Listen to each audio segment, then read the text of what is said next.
Sí. Muy bien, vamos a charlar un ratito con Emanuel Álvarez Agis, es economista, dirige una consultora que se llama P por Q. Es siempre interesante escucharlo. ¿Cómo andas, Emanuel? Buen día. Hola María, buen día. ¿Cómo andas? ¿Los bebés tienen Día del Niño? Eh, no, No. O sea, solo a partir de la toma de conciencia que corre el Día del Niño. de hecho, tampoco tienen cumpleaños un año, todo eso es para los padres. Hay que hacer una cuenta si te sale más caro el regalo o la terapia. No, pero menores, a partir, yo creo que arranca a los 4 años el Día del Niño. Me parece que antes, 3 años, no sé. Bueno, ahí está, yo le Yo pregunto. pensaba que era entre los 17 y los 18, pensé que era yo. Bueno, a ver, Emanuel, ¿cómo ves el escenario, por lo menos después de la suba, digamos, del tipo de cambio, la evaluación, el traslado a precios? ¿Qué va a pasar con eso? Bueno, a ver, eh, para ser sincero, estamos un cachito mejor con un dólar cercano a 1.400 que con un dólar cercano a 1.000. No necesariamente el traspaso entre 1.000 y 1.400 es una situación agradable. Entonces, a veces es como una especie de remedio que una economía tiene que tomar, básicamente para no tener un problema más grave. Creo que lo que no contribuyó a que esa situación no genere costos, tanto económicos como políticos, fue la apuesta tan, digamos, contundente del gobierno de que el dólar iba a ir a 1.000 y de que cuando fuera a 1.000 iba a empezar a recomponer la situación del Banco Central en términos de reservas. La verdad que si uno lee la revisión que acaba de publicar el Fondo Monetario Internacional, eh, lo digo con tono jocoso, obviamente parece escrita por un mandril, ¿no? Porque básicamente dice que el gobierno debería haber acumulado reservas, dice que el gobierno no tiene superávit fiscal, sino déficit, porque hay que computar los intereses de las LECAPs, que son letras capitalizables. O sea, dice una serie de cosas que muchos estábamos, digamos, criticando sobre la política económica, digo criticando en términos de, che, esto no, esto sí, y me parece que el gobierno reaccionó tarde, digamos, tarde, se vio obligado a comprar reservas, tarde se vio obligado a recomponer la situación del Banco Central, y en un mercado que tenía un dólar muy barato, con una demanda muy alta, eso implicó esta devaluación. Sobre el traslado a precios, acá quiero hacer, digamos, una aclaración que me parece importante, porque yo hoy veo que las empresas, pero también la opinión pública en general, está como diciendo, che, primera semana post-devaluación, ¿se trasladó a precios? No. Ah, listo, no tenemos más traslado a precios, Argentina puede devaluar como un país normal. Y en realidad hay que hacer como una especie de ejercicio de memoria y pensar cómo nos hacíamos esa pregunta cuando Argentina tenía, no sé, 20, 25% de inflación anual, digamos, 2017, 2015, 2011. Bueno, cuando vos tienes una evaluación de esos años, la pregunta en realidad de los analistas, incluso de los periodistas, era, che, ¿cómo viene la inflación de los próximos 3 meses? Porque esta idea de que el dólar se devalúa y en la otra semana todos modificamos los precios, es una idea propia de la política económica desastrosa, digamos, que tuvo el último año del gobierno del Frente de Todos, donde te acordás que Sí, post paso se devaluó 20% y a los 40 días esa devaluación ya se había evaporado. Hoy total. creo que la pregunta es, che, los próximos 3 meses, ¿va a haber traslado a precios? Sí.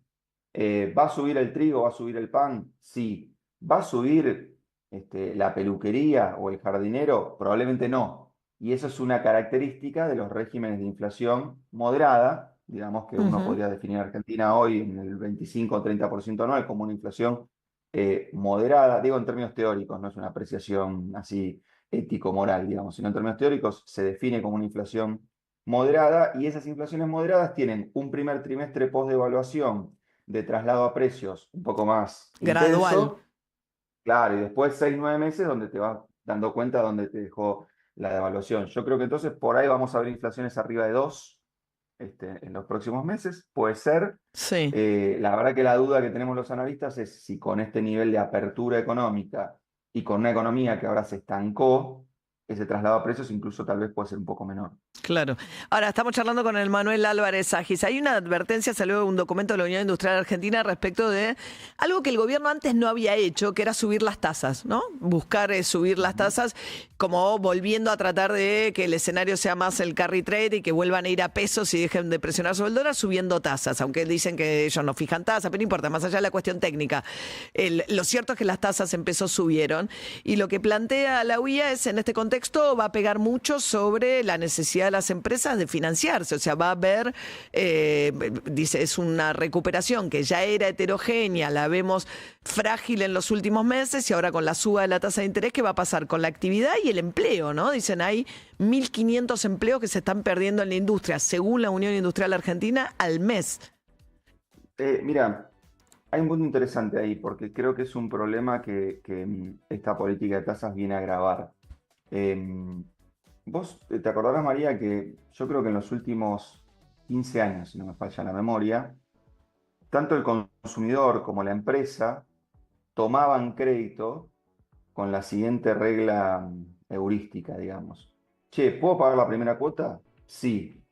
Ah, entonces la tercera ya me va a resultar fácil y la última ni me voy a dar cuenta. Claro, pues el Eso en la licúa. jerga se llamaba, claro, licuar la cuota. ¿Por qué? Porque vos tenías una cuota fija, pongamos, no sé, 10.000 pesos, cobrabas 1.000.000 de pesos, pero tu sueldo subía 2, 3, 4% por mes.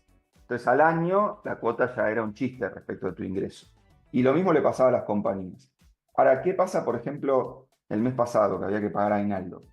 Hay muchas compañías que decían, che, el banco me ofrece un crédito para pagar el aguinaldo al 34% de tasa de interés. Entonces, la pregunta es, ok, ¿y vos como compañía a cuánto venís subiendo los precios por mes?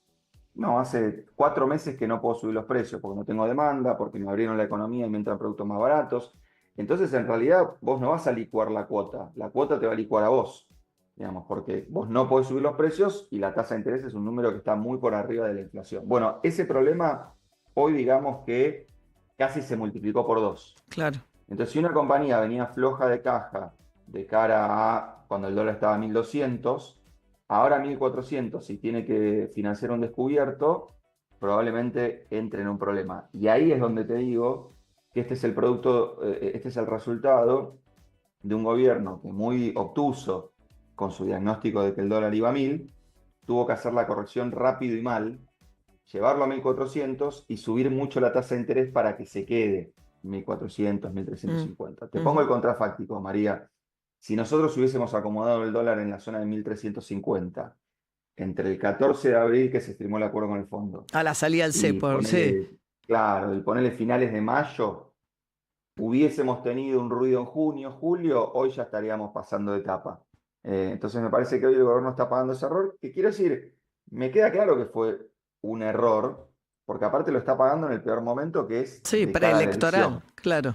Sí, pero bueno, para las pymes, sobre todo, esta política de tasas es muy, muy, digamos, complicada. Claro, en este contexto. Pensaba también, viste, salió un informe de Empiria, la consultora de la CUNSA, que hablaba de cómo el mismo efecto que estás describiendo para las empresas le pasa a los hogares. O sea, vos compraste algo en cuotas y ahora no se te licúa. Entonces la cuota empieza a ocupar cada vez un espacio más grande cuando llega la tarjeta de tu ingreso total. Dice que hoy en día es el 19% un ingreso promedio de una familia la tarjeta de crédito. O sea, que arrancás casi Bueno, un 20% abajo.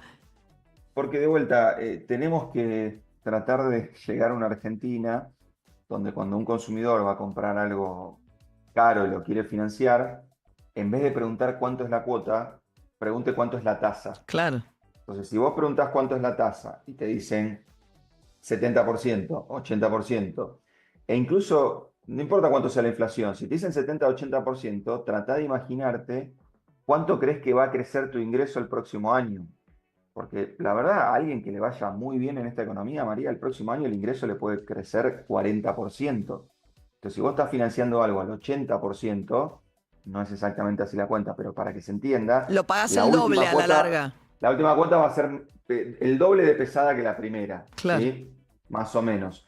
Entonces me parece que este cambio de régimen macroeconómico es difícil de asimilar porque medio que tenés que cambiar el chip. Medio que ¿viste cuando los más grandes le decimos a los más jóvenes, no, vos no tenés idea, pero por ejemplo, en la convertibilidad tal cosa. O Sí, vos no tenés sí. idea, pero en la hiper había que ir al supermercado al mediodía porque a la noche ya cambiaban los precios. Bueno, esos son distintos tipos de regímenes macroeconómicos. En el régimen macroeconómico previo a Milei convenía endeudarse. Sí. En el régimen macroeconómico que está intentando consolidar Milei, la verdad que conviene pagar de contado. Paradójicamente, si a vos te dicen, che, 20% de descuento por pago en efectivo o 12 cuotas, Sí, 1000 comillas, sin interés, yo agarraría el descuento por pagar claro. en efectivo. No, Para el consumidor es un cambio muy relevante, digamos. claro, claro. Y el tema de no financiarse con el saldo deudor de la tarjeta, ¿no? El monto mínimo, las tasas vuelan, porque además ahí hubo una desregulación, ¿no? De parte del central también que deja que los bancos no le pone tope a eso. Entonces cada banco fija libremente cuánto te cobra por el saldo deudor de la tarjeta. Y anda a preguntar, Sí, ¿no? lo cual por eso para mí es como una operación medio de pinzas en términos de la dinámica de la economía real, porque la verdad los últimos 3 4 meses, cuando vos te preguntabas sobre la velocidad de la demanda, digamos, sobre la velocidad de la economía real, ¿qué te pasaba? Por ahí el consumo de bienes básicos estaba planchado, la verdad que se vendía menos harina, se vendía menos arroz, el consumo de carne venía más o menos, el consumo de panificados también, pero crecía muy rápido la venta de bienes durables y de semidurables, o sea, todo lo que tuviera atrás un crédito. Sí. Vos decías, che, eso se consume con crédito, sí, entonces seguro está creciendo dos dígitos. Electrodomésticos, autos, motos. Fue el momento ¿cómo se llama? La air fryer, la rompieron, el electrodoméstico más Exacto. vendido de este tiempo. Lo que está pasando en los últimos 40 días es, primero, que el consumidor se está dando cuenta que no está licuando las cuotas, sino que las cuotas lo están licuando a ellos, Ujú. y también que los bancos están diciendo, che, me parece que presté un poquito de más porque me está creciendo la morosidad, me está creciendo la cantidad de gente que me paga el mínimo de la tarjeta, que no me paga una cuota de un crédito, entonces me voy a poner un poquito más reticente a prestar. Entonces, el único motor que tenía esta economía se está empezando a apagar. Así que creo que ahora vamos a una situación de estancamiento y tal vez incluso de recesión. Estamos charlando con Emanuel Álvarez Agis, economista. Ahora, Emanuel, eso podría avalar, porque vos decías al principio, ¿no? El gobierno decía, no voy a comprar, si no está a 1.000 pesos, el dólar va a bajar, si está barato, compra campeón, demás, ¿no? Milei en su última aparición pública vuelve a insistir con que el dólar va a bajar, ¿no? Entonces dice, yo voy a seguir chupando pesos, subieron los encajes, todo, dice, como el peso va a tender a ser un bien escaso, el dólar, él dijo, va a seguir, ¿no? ¿Cómo dijo? Va a seguir bajando, como si estuviese bajando el tipo de cambio, ¿no? Bueno, no. Bueno, la verdad, a ver, acá hay un problema, me parece, María, que es que si nosotros estuviéramos teniendo esta charla en 2029 y vos me dijeras, che, el dólar va a bajar, yo probablemente te contestaría que sí. Porque vas a tener Porque ingresos de dólares en minería, petróleo, minería ponele, pero digamos, ya vas a tener consolidado el sector, ponele petrolero y vas a tener dos fuentes de ingresos de dólares. exacto. Ahora, creo que la problemática es que cuando el argentino ve el dólar cerca de 1000, de 1100, se apura a comprarlo, básicamente por el entrenamiento que tenemos todos en que cuando ves a la hinchada de Boca en Miami, por ahí pasa algo con el dólar, Sí. dicho y hecho. Y la verdad que ya no es una anécdota, porque si vas para atrás, argentinos en el Mundial de Rusia, a los 2 meses devaluamos.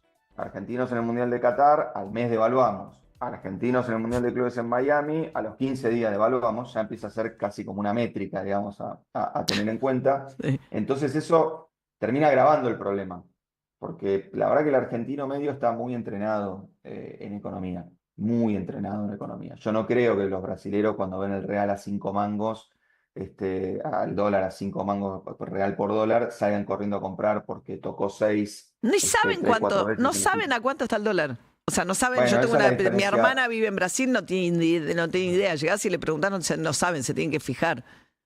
Esa es la diferencia de haber tenido 30 años de política monetaria contundente que te permitió tener una moneda, Ujú.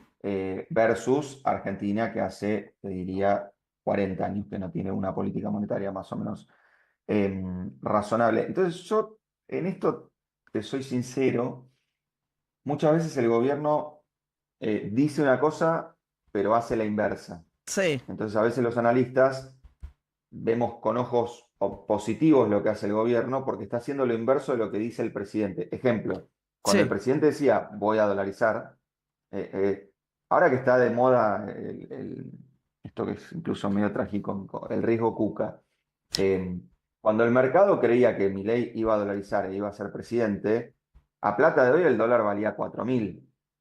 Digamos, ese era el riesgo Milei.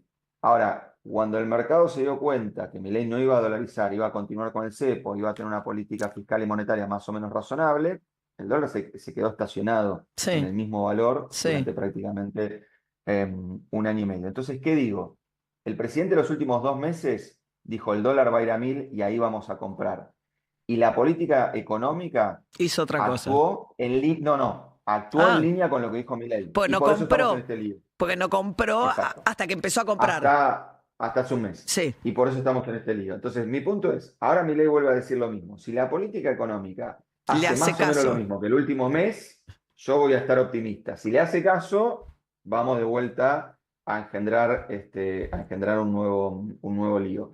Es súper difícil esto, eh, porque la verdad, usualmente en la mayor parte de los países, uno cuando se quiere anticipar una política económica trata de escuchar al presidente, al ministro de Economía, y en Claro, función de eso actúa. sí. Acá en el último año y medio, hacer eso, medio que puede ser que te haya ido muy mal si le diste bola. Eh, Incluso al ministro de Economía, que decía, si lo ves barato, compra campeón, y al final del día, te digo algo incluso más Pero eso lo dijo a paradójico. 1.200. No, ahí estuvo bien o no. ¿No fue previo a la devaluación del 14%? Claro, pero lo decía en tono jocoso, en tono de Ah, si sí, lo no lo haces vas a decía a propósito. perder. Sí, claro, sí, sí. Claro, y aparte, perdón, María, ese Sí, mismo sí. día, Caputo quería decir, yo no compro porque va a seguir bajando, pero el Ministerio de Economía ese mismo día compró 50 millones de dólares, Claro. mientras Caputo decía, si lo ves barato, compra cambio. Entonces, la verdad que entre lo que hacen y lo que dicen hay como un divorcio bastante complejo. Ahora, vos decís post-octubre, ¿es sustentable esto, Emanuel? Que finalmente es la pregunta, ¿no? Emanuel Álvarez Agis, con él estamos charlando. A 2.400 millones de compra de dólares para atesoramiento al mes. No, no. Y ahí me parece que hay algo relevante, por eso tu primera pregunta sobre el traslado a precios me parece que es lo central. A ver, si uno medio desapasionadamente mirar a Argentina como uno mira a otras economías del mundo, ve los números externos de la economía argentina, ve que el Banco Central tiene muy pocas reservas y le preguntás a un alumno de economía uno, che, ¿cuál es la corrección que se necesita? Obviamente te va a decir un peso más débil, digamos, un tipo de cambio un poco más alto. Ahora, con sombrero de analista argentino, uno dice, che, guarda que hace como 15 años que Argentina no logra, modificando el tipo de cambio, resolver su problema externo porque tiene un traslado a precios tan intenso que las devaluaciones duran poquito. Ujú. Digamos, el efecto, digamos, de ganancia de competitividad de la devaluación dura poquito. Bueno, yo creo que hay algunos factores de la política económica de Milei que pueden haber reducido ese efecto y por tanto pueden hacer que una devaluación sea más eficiente en términos de resolver el problema externo de la Argentina. Te quiero decir, por las malas razones, o sea, básicamente porque la economía está tan poco estimulada Mm, que es probable que empresas y consumidores se tengan que comer la devaluación, digamos, por, mm. por, por ponerlo en estos términos. Entonces, si Milei, post elecciones, porque la verdad que obviamente ahí hay un objetivo más político que económico, logra configurar un ajuste del tipo de cambio que no se traslade a precios, probablemente Argentina va a enfrentar un pozo, va a enfrentar una recesión, va a enfrentar una aceleración de la inflación, pero no tan intensa como en el pasado, y eso te deja una economía mejor parada para esperar a vaca muerta, a la minería, etc. Ahora, mi miedo, los últimos 2 gobiernos por lo menos, perdieron la reelección o no pudieron reelegir por apurar la economía para ganarla a medio término. Digamos, Macri dijo, che, yo Mm. tengo que hacer las reformas, con lo cual tengo que tener la economía muy bien para ganarla de medio término y así poder Sí, poner al Congreso a votar reforma fiscal, reforma sí, jubilatoria, qué sé yo. Apuró la economía, ganó, pero la economía se la rompió a los 15 días. sí. Alberto Fernández, che, yo tengo que apurar la economía porque si no, mis internas, si pierdo las elecciones, salíamos del COVID, qué sé yo. La apuró, la Perdió rompió igual. antes. Sí. La rompió antes de llegar a la de medio término. Y a Milei le acaba de pasar exactamente lo mismo. Intentó abaratar el dólar para generar este efecto de baja inflación y crecimiento de la actividad, todos de joda en Miami trayendo importaciones por Shane y qué sé yo, y ahora estás empezando a ver esa corrección a 2 meses del evento electoral. Eso te juro que no marcha todo de acuerdo al plan. Evidentemente, se te rompió un poquito antes. Entonces, nuevamente, pongamos que Milei gana la elección. Ujú. Yo deseo que use ese capital político para hacer las correcciones que la economía necesita. Claro. Exacto. Emanuel Álvarez Agis, economista, dirige la consultora P4Q. Gracias, Emanuel. A vos, María. Un Hasta beso. luego. 8:45 de la mañana. La Cardeus es el colchón que está a la vanguardia del mejor descanso, porque nuestra calidad supera a la realidad y te invita a soñar. Somos los mejores en sueño, por eso presentamos El Estado del Tránsito.